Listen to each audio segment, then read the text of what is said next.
Assalamu alaikum, student. Today I am going to tell you about the measure of dispersion. As the name is mentioned, the dispersion means the scattering of the data. Measure of dispersion, in previous classes you have done the measure of center tendency, and measure of center tendency means to find a single value which can represent your whole data. Sometimes the central value cannot cover the whole value of the data, and it is affected by the extreme value or the minimum values, least values. So the measure of dispersion, sometimes you can understand by the given example. Measure of dispersion sometimes when two or more different data sets are to be compared. Using measure of center tendency or average, we get the same result. For example, consider the run scored by two batsmen in their last test matches as follows. When we want to compare the two different set of data and we want to check who is present their best performance or who is a good batsman. So if we want to compare, so we can just observe the record of the data. So in this case, they took the example of a batsman, of two batsmen, and the batsman A and batsman B, which score in last 10 matches. So batsman A scored 30 runs, 91, 0, 64, 42, 80, 35, 117, and 71 runs. Now batsman B scored 53, 46, 48, 50, 53, 53, 58, 60, 57, 52.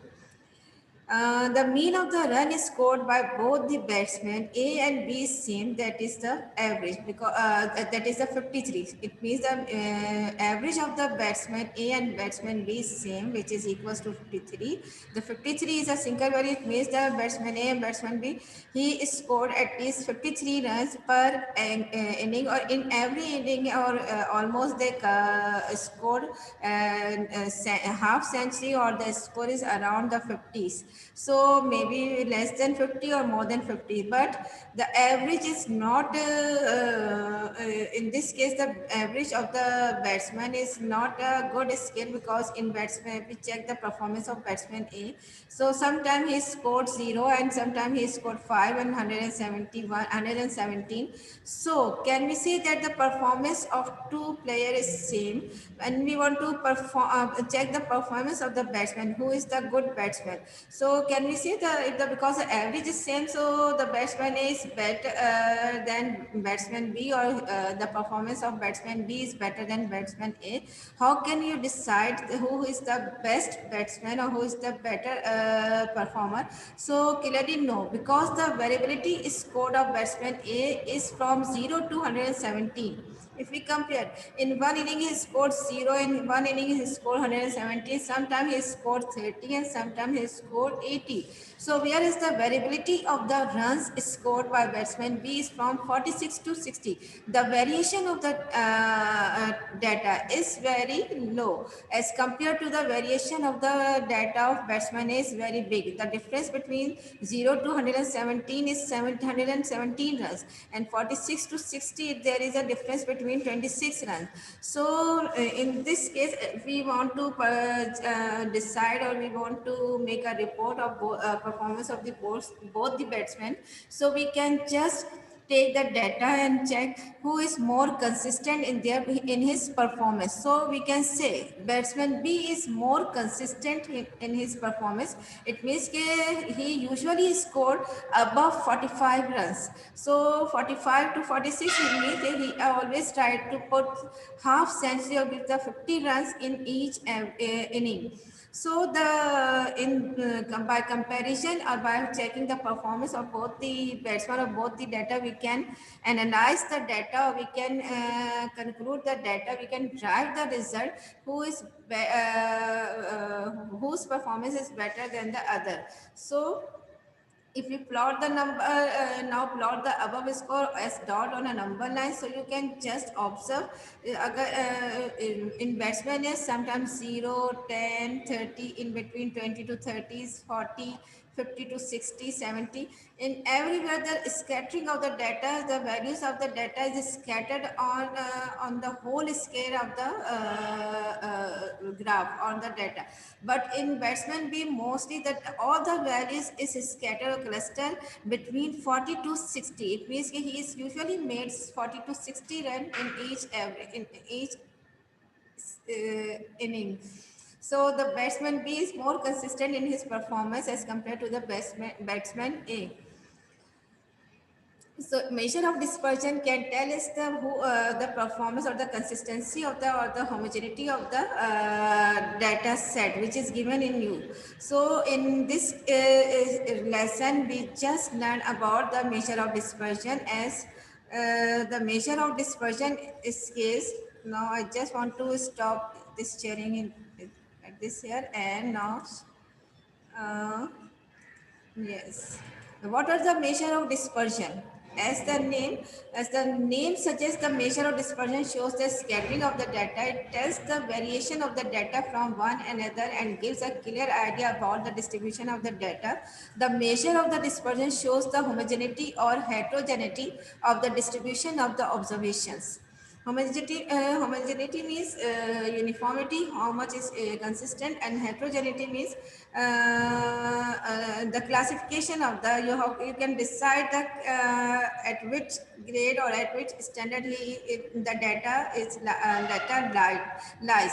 So the distribution of the the measure of the dispersion is our range, mean deviation, variance, and standard deviation. These are the measure scales of the measure. These are the measures of the dispersion. You can measure the dispersion by these scales: range, variance, and standard deviation. In our SLO, mean deviation is not included, but these three deviation scale or dispersion scale are included in our syllabus: range, standard deviation, and variance. You have done range in group data of the for finding the mean and median in mod. What is the range of the data when you are going to create the or construct the frequency distribution table? In frequency distribution table, the first step to find the highest value of the data or the lowest value of the data, and the difference between the highest value to the lowest value of the data is called the range of the data. So the first measure of the dispersion is range. A range is the most common and easily understandable measure of the dispersion. It is difference between two extreme observations of the data set. So you can calculate the largest data value or the smallest data value. The difference between the largest and the smallest value of the data is called range of the data. Now the example is given. The example is 9487, and these the data collected by any source. And we are going to find the range of this data. The highest value of the data is 94, or the lowest value of the data is 64. The range is 94 minus 64 is 30. So range can tell us how much the data values differ from each other. The difference is not more than 50. So we can tell us the data is more consistent, or the data is close to its central value. So calculating the range requires the use of only two values, the smallest and the largest data set value. If either of the two values changes, so does the range will be changed. Therefore, the range clearly is not resistant to extreme value in the data set. Now, the second scale of the measure of dispersion is standard deviation. Standard deviation is a positive square root of the arithmetical mean of the square of the deviation of the given value from their arithmetical mean. It is denoted by a Greek letter sigma. It is also referred to as root mean square deviation. The standard deviation is given as these are few points. Most important and widely used measure of dispersion, first used by Carol Parison in 1893, and also called root mean square deviation. This is also called root mean square deviation. Another name is for the standard deviation. The formula they have, the standard deviation can be calculated by two different formula. First formula is the popular population or mean formula, and this is called the mean square deviation formula. Sigma equals to under root sigma x minus x bar upon n, where x equals to x minus x bar. and or sigma x square upon n. Simply we can write in this form sigma x square n, where x shows the x minus x bar, or if the sigma sum of all the values of x minus x bar, the x bar shows the mean deviation of the arithmetical mean of that group ungroup data or group data, and coefficient of standard deviation is equals to sigma divided by x bar, arithmetical mean. So we can calculate the coefficient of standard deviation, at which rate the data is changing from the mean of the data. The standard deviation in individual series or ungrouped data is based on the use of actual data. This is another formula: sigma is equals to under root sigma x square upon n minus sigma x upon n whole square. Both the formula based on the mean value of the data or arithmetical mean of the data. So now the example is given, and the daily sale of the sugar in a certain grocery shop is given below: Monday, Tuesday, Wednesday, Thursday, Friday, Saturday, 75 kg, 120 kg, 12 kg, 50 kg, 70.5 kg, 140.5 kg respectively. The data is arranged in a table form, so you can just check. The sale of sugar is 60, 120, 10, 50, 70, 140.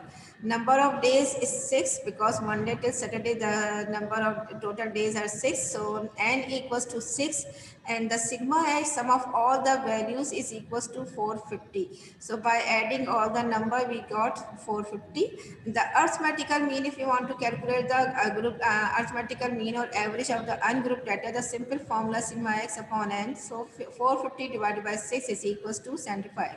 So first we have to calculate the arithmetical mean, and then because in formula we need x bar, and now x the square, we can calculate the direct method of the this is called the direct method of calculation for standard deviation. So the first column based on x, the value which is given in your data, and the second column, this is an additional column which we will draw for calculation of standard deviation. So it contains the square value of each data value, square of the each data value. The 60, the square of the 60, 3600, the square of 120 is 14400, 10 square 100, and 50 square 2500, and 70 square 4900, and 140 square is 19,600. So we need the addition sum of all the x values and sum of all the x square values. So sigma x square is equals to sum of all the square values. So it become 45,100, and it become 450. Sigma x equals to 450, and sigma x square is equals to 45,100. So the standard deviation formula sigma is equal to under root sigma x square upon n minus sigma x whole square upon n. Now sigma x upon n shows the arithmetical mean formula, because as we know that x bar is equals to sigma x upon n, which is denoted by x bar. So this simply the x bar. So first we have to calculate the x bar. So the x bar, it becomes 75, and now you can put the value of this 450 upon 6, or you can just substitute the value of x bar 75. So 450 divided by 6 whole square is equals to 75, and the square of the 75 is 5625, and sigma x square divided by n. Sigma x square means the sigma x square 4500, 45,100, and divided by 6, it becomes 75,000, 7,516.66 minus 5625. So the value, the square root of the value is called the sigma standard deviation of the data. So this is called the standard deviation of the ungrouped data. So in this lesson, I just told you or explain you the standard deviation of ungrouped data or average of the ungrouped data. In next class, I will share you the variance of the data. The third measure of the third scale of the measure of dispersion, which is variance of the data, is just square of the standard deviation. So if we want to calculate the variance of the data, so you just square the value. Square the value means the square of 43.9 is called as variance of the data. Now variance of the data is the formula is I just Sample variance. The variance of a data set is a numerical summary that indicates the average deviation of each data value from the mean of a data set. The calculation of the variance of a data set requires us to compare each data value from our raw list x1, x2, x3 to the mean x bar. Okay, so the formula is just simply, you can just check it, s square, the standard deviation sigma x square upon n minus sigma x upon n whole square. The sigma x upon n shows the x bar or arithmetical mean, or sigma x square equals to n. The formula is totally same as the standard deviation formula, but is little difference between these two formulas. The square of the standard deviation is called the variance of the data, and it is denoted by the s square or sigma square. We can simply put the square of the sigma square is standard deviation formula. You just check the formula here. Sigma standard deviations under root sigma xi upon n minus sigma x upon n whole square, or variance sigma square we can denote it by s also. Standard deviation can be denoted by s or sigma. Similarly, the variance can be denoted by s square or sigma square. So the formula, both the formula are same. This is the square of the standard deviation, or the standard deviation is the under root of the variance. So simply you can calculate, if you have done the sigma, so you just put the square of the 2.83, so you can find the variance of the data. The procedure is totally same as the standard deviation, and there is no difference between the procedure or between the solution of the variance of the data.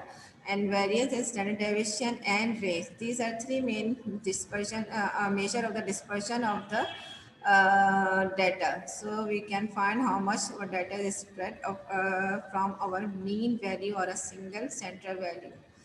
So that's it. Thank you so much. Maybe it will be helpful for you. In next video, I will share more example of standard deviation and variance of the data.